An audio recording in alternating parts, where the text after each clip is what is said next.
Hello and welcome back to the Diamond Report, where we break down all things baseball. Stephen Gall, Cody Miller here to join you on this sunny Monday as we're recording live, post-Easter weekend. Well, never mind, I probably even shouldn't go there. Cody, you have a good weekend? I'm excited for the Blues to finally be back home this upcoming week. It's been a minute. I know, it feels like it's been a month, which I think it will be when we finally get in the booth tomorrow versus Eastern Oregon. But obviously the big one coming up in conference play later this weekend. But yeah, good time away, good Easter weekend. Just had a chance to relax and kind of enjoy the good weather that's finally coming around here consistently, I would say. So yeah, can't complain too much, but looking forward to having baseball back at Borleski this week. Absolutely. It will have been 3 weeks and 1 day on Tuesday when officially the Blues take the field once again at home against Borleski. Tomorrow's game, again, we're recording this on Monday. Tomorrow's game against Eastern Oregon University, scheduled first pitch at 6 o'clock for us. So a little bit of midweek action, get out of conference before we get right back into conference play this upcoming weekend against Willamette University. We'll talk a little bit more about that coming up. But, you know, we don't want to spend too much time on Eastern Oregon. They're themselves riding a little bit of a cold streak, having lost 3 of 4 to Bushnell University. Really the big common opponent that we see thus far between the Blues and Eastern Oregon. To sort of draw some comparisons was Warner Pacific. Eastern Oregon playing 4 against Warner Pacific, and they split that series 2-2. So sort of a similar situation as the Blues. Blues played at Warner Pacific to open up the 2026 year. So both teams maybe going to look to this one to sort of right the ship kind of as a midweek, heading into big weekends for both. Of course, the Blues this upcoming weekend will be taking on Willamette University at home against Borleski. The Eastern Oregon will be at home taking on LCS seed, Lewis Clark State College, for the Eastern Oregon Mountaineers. So kind of an important one for both ones before they turn around for big conference series. But Cody, we also had a chance, we did record a spring break episode that unfortunately got lost into the universe. Well, it's somewhere out there in the abyss. It's out there in the cloud, yeah. So we just have to find it in the cloud. But it got lost somewhere in the cloud, and so we didn't really get to talk too much about it. So kind of do a quick recap. You know, the Blues, we saw they went and had a trip to Lewis and Clark and to drop into a 3, went on the California trip, ended up finishing that one 1-3-1, ended up with a tie against Laverne, which was a great comeback to the end of that one. Got back into conference play this past weekend. A little bit of a tough trip, no question about it. Heading into Forest Grove, ended up getting swept by the Pacific University Boxers. Blues now halfway through the conference season, 12 games in, 12 games to go, find themselves looking up at the rest of the conference with a 2-10 record in conference play. But sitting here talking about bright side, you're 4 games back of 4th with 12 games to go. You play only people ahead of you as you look to try and climb the standings. So yeah, kind of where's your head at, Cody, as we head back into conference play here against this weekend against Willamette? Oh, I think you just got to find a way to right the ship somehow. You mentioned the record coming off the Puget Sound series, which was just short of a month ago here at home. Actually got swept at Lewis and Clark College before going on the California trip. Did manage to steal a game against Occidental College during the doubleheader in that tie versus Laverne, which you and I were kind of looking at it as maybe like a good step, you know, that comeback in the 9th where they were down, I believe, by 5 runs and able to tie that game. Had to leave at a tie due to travel constraints.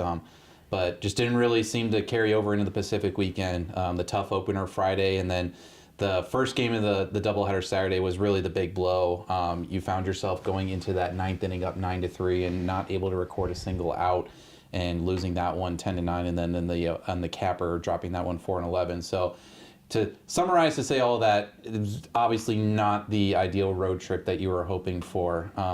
And now, like you said, looking at the bottom of the conference and just looking up.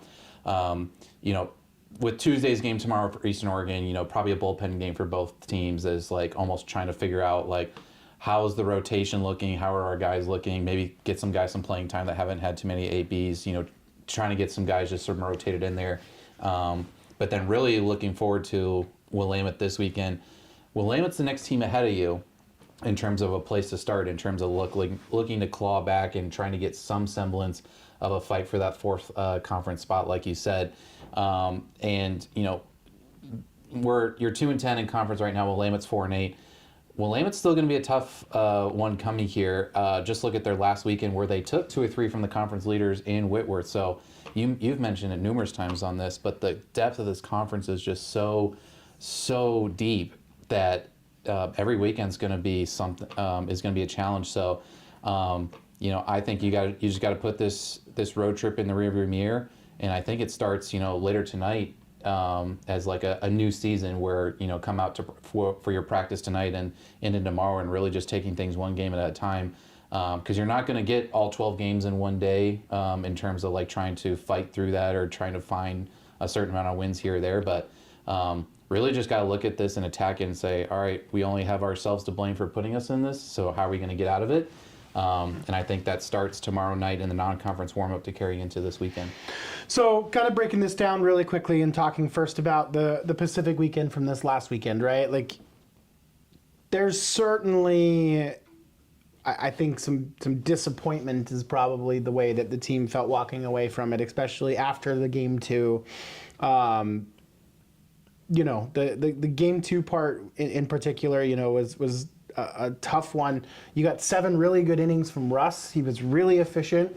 Ended up giving the 4 earned over the course of the start, but it was sort of a nickel and dime their way Pacific did in order to get to those 4 runs. It was 7 innings on 7 hits, 4 runs, 3 earned, 2 walks, 3 strikeouts.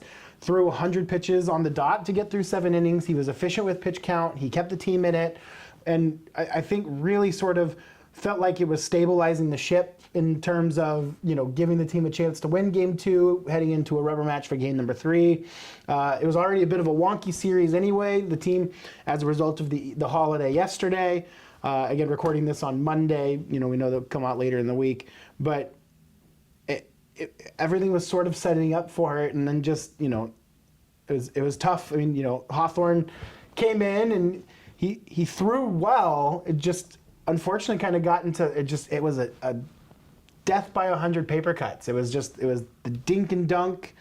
It was just bloop singles. It was ground balls that found themselves through the infield. It was really heartbreaking, I think, from the perspective of Hawthorne didn't pitch poorly.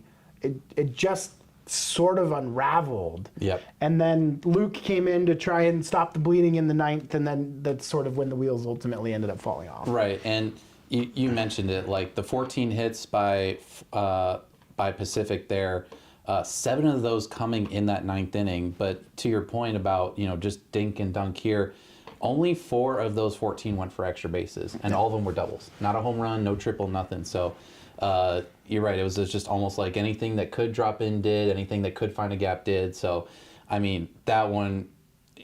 At the same time, though, you're up 9-4 going to the 9th. You hope that's enough cushion to kind of get you through that, but it just didn't fall that way. And to not only go from that result there, you get walked off. It's 10-9.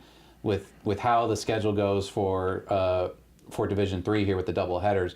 That's a tough thing to do after that result. You get 30 minutes essentially to kind of regroup and go out there and play another game. And that's at that point, like, all momentum's on Pacific side, and a little bit better in that game 4, or that game 3, but just not really what you were looking for. And it just you and I have talked off the air, but it's like they're not losing, or they're not really giving these games away by a whole lot. It's been 2-run game here, a 1-run game here.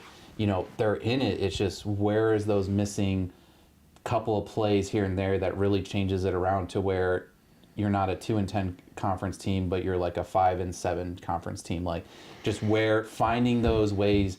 And we've seen the Blues teams in the past been able to do this, but with a young team like this, a lot of growing pains and a lot of growing up moments taking place kind of all in 1 month, unfortunately. And that's where we say, like, almost have to just shut the door on the first half of the conference schedule and just, okay, New day starts tonight. New day starts tomorrow, and then the real test starts Saturday, 12 o'clock against Willamette.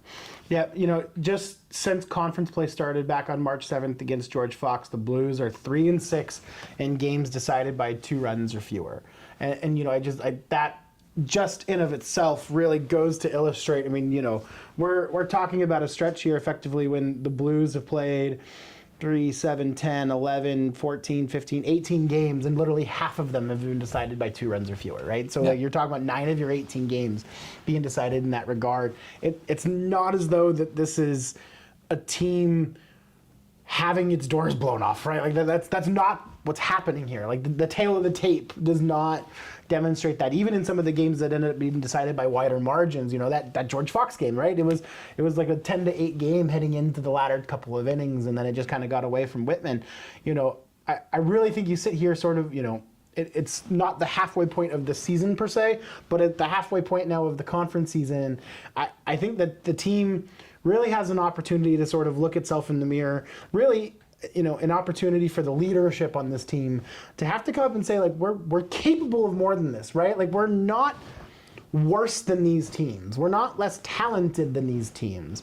It's a matter of us executing in the moments that we have to execute in order to turn results around. It's not giving away the extra out. It's making sure that we're not, getting 2 outs in the inning and then walking 2 guys. Like, there have been too many instances, and I think especially for a lot of the younger guys that are, getting the meaningful time as first years or now sophomores for a lot of them, these are situations now that you want to start to see, okay, I've been in this situation before, I know what I need to do, that now it really is starting to a lot of it's coming down to execution, is can you execute in these spots and do the things that you're supposed to, right? When you talk about baseball is a game of attrition, but it's a marathon, right? Like, we spend all of this time, especially sort of the side-by-side for football, right? Football, everything is an overreaction because, a 2-game sample size is, an eighth of your season. A 4-game sample size is a quarter of your season. In a 40-game season, 4 games being 10% of your season doesn't feel like a big deal, but like when you're looking at it sort of in that 40-game window, the Blues now have 12 games to go, so in conference play. So again, that's only 10% of your season, but it's literally half of your conference season. So you sort of have at this point enough of an instance of like, we know what we need to do. Now, what are the things that we can do to actually go out and execute and finish off wins and fight back and not let things sort of spiral on us? Yeah, and it's. I mean, you take a look at the that bottom of the ninth in Pacific where you enter up 9-4, and you mentioned the dink and dunks, single here, single there, okay, you still got a 5-run lead, now it's down to 3, but now you're looking for those outs on sacrifices, and all of a sudden now you get a pass ball and a force play goes away. Now you get a sack bunt attempt, but now there's an error, and that leads to guys moving up an extra base and still no force play. And then on the final play is even an error as the bunt back to the pitcher and gets thrown away to home plate. So it's to your point. It's coming down to execution and when you're putting in those into those situations, and just being ready, for the play and being ready for every opportunity, and knowing the game situation as well. So it just, I think that's just what it purely comes down to. It's come down to execution, and just unfortunately it just hasn't gone their way most of those ways in terms of those one-run games. Right. But we've also seen it a little bit on the other side too. You mentioned the George Fox series. They came back and won that game after being down by a couple runs entering the ninth. So we've seen the capability of being able to do that. But now over the course of, you mentioned it's a marathon, not a sprint. But over the course of a season, these games do add up, and your opportunities arise every game. It's just how you approach it as not only an individual but a team to execute that. So I think that's what's really going to come down to these last 12 games and how they approach and do that. Because if you start putting together, series wins here or a sweep there, even after just a couple of weeks, you could look up and say, hey, we're only a couple of games out of that 4th spot. And as you know, if you get into the tournament, if no matter how it happens, even if it's on the very last pitch, anything can happen. Yep, 100%. We've seen that certainly happen before. Even as the Blues in 2024 as the 1 seed, suddenly you're not playing in the championship game come Sunday. So it really continues to show that this conference is unpredictable. It continues to chew itself up. I had a chance last week in talking with Russ on the Diamond Report. The Pac-12 after dark. The Pac-12 was famous for chewing itself up and not giving itself maybe the overall resumes that it wanted, because everybody in the conference would just beat up on itself. And it certainly feels like that we're kind of looking at that again here in 2026. Wanted to have an opportunity too, and just when we talk about the Blues, there is something to be said for the fact that even as pitching, I think there's no mincing words in that pitching has been a struggle so far in 2026 in terms of just an overall top to bottom, that the numbers are not there in terms of executing in situations, in terms of finishing out ball games. Starters have been a little inconsistent. It's not been the year you desired in 2026 from the pitching staff. But from an offensive perspective, there is something to be said for the team on a whole is sitting there hitting .295, which is third currently in the conference in batting average. You're second in the conference with 30 home runs. You also go in there, you're sort of towards the bottom in doubles, but still have 45 doubles, which, extra bases. You talk about an on-base percentage sort of sitting in the middle of the conference. At least offensively, it's been demonstrated that we've seen it from virtually everybody that plays in the offense. Luke Malzewski really stepped up and had a great weekend. There's been some shuffling. He's been dealing with some injuries. Nate Petz has been doing more catching. And so Malzewski getting a little more playing time here the last couple of weeks. Went 5 for 12, 2 RBI, 2 runs scored on the weekend. Nick Tang had 3 hits, also drew 3 walks over the course of the weekend at Pacific. Even the guys that are maybe not even counted on to the same level offensively as we expect. We've spent our time talking about what Halen's done in his time at Whitman. Certainly Jonah and Nate, offensively had really good seasons. Offensively, it's such a potent offense that, can really get to a point of when it rains, it pours in terms of putting some crooked numbers up on the scoreboard. So if the offense, I think, can really find opportunities to set tones early in games, especially I think that's going to be a huge part against this Willamette series, because this Willamette offense coming in, maybe not as offensively talented as the Blues, comes in with a batting average sitting at .274. On base percentage currently sitting at .362. Compare that to Whitman's .389. Just kind of across the board, the Blues have had a more successful offensive season so far in 2026. That there are opportunities, if you can be successful in offense early and really try and set the tone early in the series this upcoming weekend, then I think that'll really be important in trying to take 2 or 3 or even potentially sweep Willamette. Yeah, and I mean, just looking at the offensive numbers for Willamette for their everyday guys, you got a couple of guys up there that are really having really good seasons. Your Carter Stoltz, your Jason Smith, hitting above 340 each. Both of those guys catchers, so assuming those guys are switching out probably at DH or first base. But outside of that, not a whole lot to speak of offensively in terms of true power or slugging numbers. So an opportunity for this pitching staff really to kind of get things back into gear in terms of really keeping it close for the offense, which we talked about the pitching staff struggles throughout the year, but over the last 3 or 4 weeks, we're noticing the walk numbers are coming down. Yep.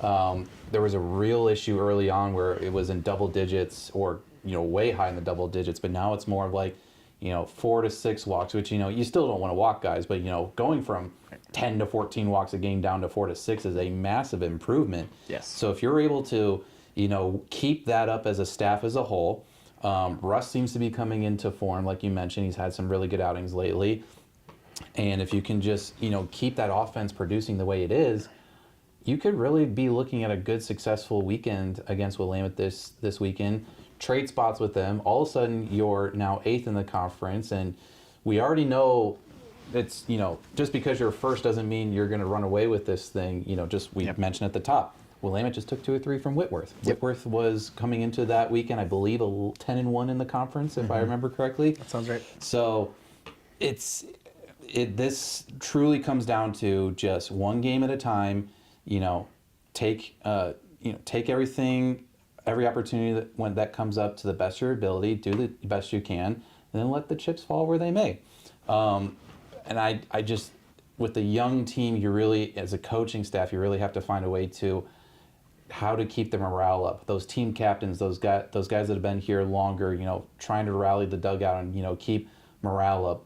If you can just get one weekend out of here where you take at least 2 or 3, maybe even sweep, I think that's just a huge momentum swing that could go that way. But it's up to those guys in the dugout, and we're gonna see that come probably even Tuesday in the non-conference if there's signs there that could build off into this coming weekend.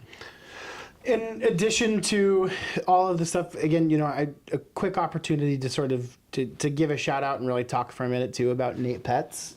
Nate came in as a catcher, ended up playing a bunch of infield last year, started the season, bounced kind of between second and third, has been forced into doing more catching again here as of lately. And through all of that, the bat continues to just be as a reliable a presence as you can get. Currently second in the Northwest Conference in batting average at 406. Currently sitting at 8th in the Northwest Conference in slug with a 574 slug. Currently sitting 8th in the conference with a 1016 OPS. For a sophomore sitting in the top of the lineup, trying to deal with sort of the position pieces missing and everything else. Really just to take a moment and give the young sophomore credit where credit's due. Nate has done everything I think that really could have been asked for him at this point in terms of trying to maintain a steadiness at the plate, in the field, changing positions, moving back and forth, dealing with everything. He's really done a nice job of sort of being a mainstay at the top of the lineup. No, absolutely. And like you said, team kind of dealing with some injuries and having to shuffle that lineup around, to have a young guy like Nate step up into that role and be that, not only that steady Eddie, but also even going a little bit beyond that, has been a great lift to this offense to be able to produce at the level that we're used to seeing. So, no, good shout out for Nate there. One of the guys that we've been touching on all year, just seems to do their things, do everything right, be there when they need him to be. So that's a good one to have in the dugout and have on your team especially. Sure is. And, another one that we mentioned sort of earlier in the year, but one also really make mention to, I said, so Nick Tang went 4 for 9 on the weekend, 2 BRBI, had a run score, also walked 3 times. That's now 17 walks that he's drawn over the course of the season. Puts him currently in a tie for 5th in the Northwest Conference in that number. So, again, there are guys that are doing a lot of things well and doing a lot of things correctly. And baseball, you're going to fail. It's a game of failure. It's a game of failure. If you fail 7 out of the 10 times you go to the plate, you're probably in the Hall of Fame. There's a real strong possibility, especially in today's game. So all of that to be said, I think it's important for the Blues to really be able to take, and hopefully they took both the day off yesterday as well as what they've taken today before the game tomorrow against Eastern Oregon, to be able to look and say, it's sort of this process over results component, right? If what I'm doing is not working, is that baseball happening and I need to let the law of averages play out? Or is there something that I'm not doing in terms of approach, in terms of the work I'm getting in between games, between days, in the rest of the week at practice, that needs to change in order to lead itself to better results? And the answer is not going to be the same for everybody. But there are certainly some bright spots. I think Russ is actually a really good example of this, right? Like we saw and had a chance when talking with Russ last week in Dugout Talk of, he sort of came in as a first year, lit the world on fire, ran into a little bit of struggles towards the end of the year. Sophomore year. Pressure wasn't necessarily there, right? There were still other arms in front of him.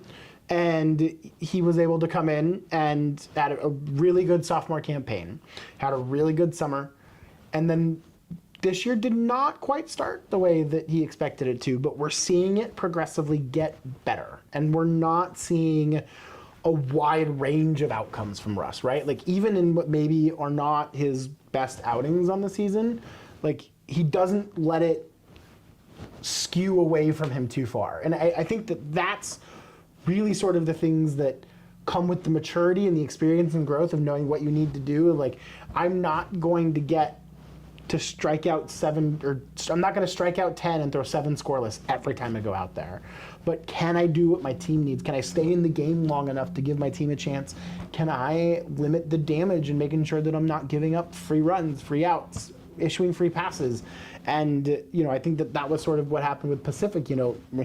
Watching the stream online, like, Russ was not happy to give the ball up, which is exactly what you want from your starting pitcher, right? Like, you don't want a starter that's like, I don't want to give the ball up today. Like, even if I don't have my best stuff, I have a plan to get outs, and I want to keep going. And so, I hope that there's something to be taken as well from not only from Russ, but just sort of as a concept of, can I make sure that I maintain approach and that I'm doing the things that I have to, that I'm ready to compete on every pitch that I throw, on every pitch that I see at the plate, on every pitch defensively, and have a trust that the results will change if I'm doing the things the right way. Well, you go look at his stat line as the year's gone on. Those first 3 starts didn't make it past the 5th inning, whether it was due to pitch count or just running himself into trouble. Didn't record above 6 strikeouts outside of Warner Pacific. Was giving up 12 hits, 8 hits. Was giving up 9, 8 runs, walking guys. You look since then, he's gone at least 5 innings, and he has cut down the hits. He's only given up a high of 7 hits. He's cut down the runs. The most runs he's given up was 6. The earned runs, he's only given up a high of 4. His last 2 outings, he's given up 3 and 4 runs respectively. And to your point about, you're not going to go out there and strike out 10 over 7 and be scoreless every time. It's just not going to happen. The strikeout numbers might not be there as much. He struck out in the last 4, 7, 2, 5, and 3. Still solid, but not like what we were used to seeing Russ in that first or second year. But he's keeping his team in a position to win, even if that win doesn't come at the end of the day, by limiting the opposition and keeping your team in it. So to your point about, came in early, set the world on fire, kind of struggled towards the end of that first year. Now I think he's finding that balance. It's like, okay, if I can get 7, 6, or maybe even touch 8 innings, and I'm giving up less than 3 or 4 runs, I'm keeping my team in it, I've done my job. Yep. And that's exactly what you want to see from your number 1 guy. And frankly, that's kind of what you have to have trickle down or see from the rest of the team. Like, you're not going to go out there and go 4 for 5 and hit 2 home runs and 2 doubles every game and drive in 6 runs. Everyone would love to do that. Absolutely. But you're just not going to do that. And if you are doing that, we will see you at the end of the year honors as the first team All Northwest Conference. Right. That all to say is that do your job, do your part, and the rest will fall into place, and the law of averages will eventually work itself out. And so I think that's kind of having to be, to your point exactly, is I think the team as a whole needs to kind of find that focus over the next remaining part of this Northwest Conference schedule if they're going to find a way to get back into the race. And I really think that we'll sort of see that battle really play out over the course of this upcoming weekend against Willamette in particular defensively. So heading into the start of this week, so play through April 5th, Willamette currently top or bottom, depending on your perspective, in the Northwest Conference, having committed 48 errors. The Blues currently sit at 3rd in that standing with 42. So 6 errors between them, along with Pacific, is the only 3 teams that have committed more than 40 errors so far in 2026. Playing on the only natural surface in the conference, which is still wild to me, has to be an advantage for the Blues this weekend in terms of trying to play error-free baseball. And I really will be curious to see if it comes to the tail of the tape at the end of this weekend, how that played out both within the context of each game and on the weekend, and if you can find yourself on the right side of the scoreboard as far as having committed fewer errors than Willamette, whether or not that does a good job of directly tying itself to how successful the Blues were on the weekend. Exactly. So I think, I think the Blues have to find a way offensively just to put the ball in play, to that error point that you were making about Willamette leading or not leading, however your perspective is about that. Find a way to put the ball in play, make the defense make a play. Don't go out there and try to be the hero, and use that field to your advantage. And, you practice here, you play on it, you know the advantages. We've talked about the wind tunnel ad nauseum. expecting mostly good weather this weekend, except for a little rain in the early morning of Saturday. Don't think it'll affect much in terms of the overall playing. But use that field to your advantage and possibly get back to some small ball so that you can get guys on base and start moving guys over. Make the pitcher make a play, throw over to first. Make the catcher make a play, throw over to first. Make the crashing third or first baseman come in and make a good play. All that will lead up to where you could potentially getting extra outs, extra guys on base, and then all of a sudden the heart of your lineup's coming out with guys on base, turns into an avalanche of an inning. And that also sits right next to don't get picked off at first, right? Yes. Like it's both put pressure on the defense while not making the mistakes that are giving away outs, either extra outs or taking away opportunities to score and do the things you're supposed to. So, exactly right. I think that we see the plan ahead. Again, Whitman has effectively removed its margin for error heading into the second half of the conference season. The first half did not go the way that I think the team, the coaching staff, ourselves, sitting here sort of expected it to at the start of the season or even a little bit way into the season. But we know where the opportunities lie. And the opportunities lie in the fact that the teams above you, and in particular in the rest of the schedule, you have series at Linfield and you have series at Whitworth. Those are currently the teams sitting in first and second in the conference. So you've sort of wasted your margin for error maybe against the teams that are sort of in that middle bunch. So now it's going to be up to you. If you deserve an opportunity to play for the postseason, go beat the best teams in the conference to do so. Because guess what? If you can also do that, and you can find yourself into the conference tournament, then you know you can beat anybody in the conference, and then everything's up for grabs. Get yourself in. Anything can happen after that. Exactly right. So we're excited for a whole bunch of baseball. Again, the Eastern Oregon game will have already taken place by the time this episode comes out, but we're looking forward to seeing how that one sort of plays out. We've the midweek home game against the non-conference opponent always is a wild card. You never know what to expect. So I think the only thing we can expect, this is more likely a bullpen game for both teams. So we're going to see a bunch of arms, I assume, for both guys or for both teams, and probably some lineups we haven't seen before from both sides as well. That's about the only thing I can maybe predict, because this truly is like just a reset the clock, especially for Whitman. And we talked about the Eastern Oregon struggles, dropping 12 of their last 16 as well. Mm-hmm. So it's, use that maybe uncertainty to your advantage to kind of see if something new pops up that might work going into this weekend too. Yep, absolutely. And then it'll be a big weekend on tap against the Willamette Bearcats, coming on into Borleski for a doubleheader Saturday and then a single game on Sunday. So Cody, appreciate you joining me. I think that's going to do it for us today on this episode of the Diamond Report. And we'll catch you next time.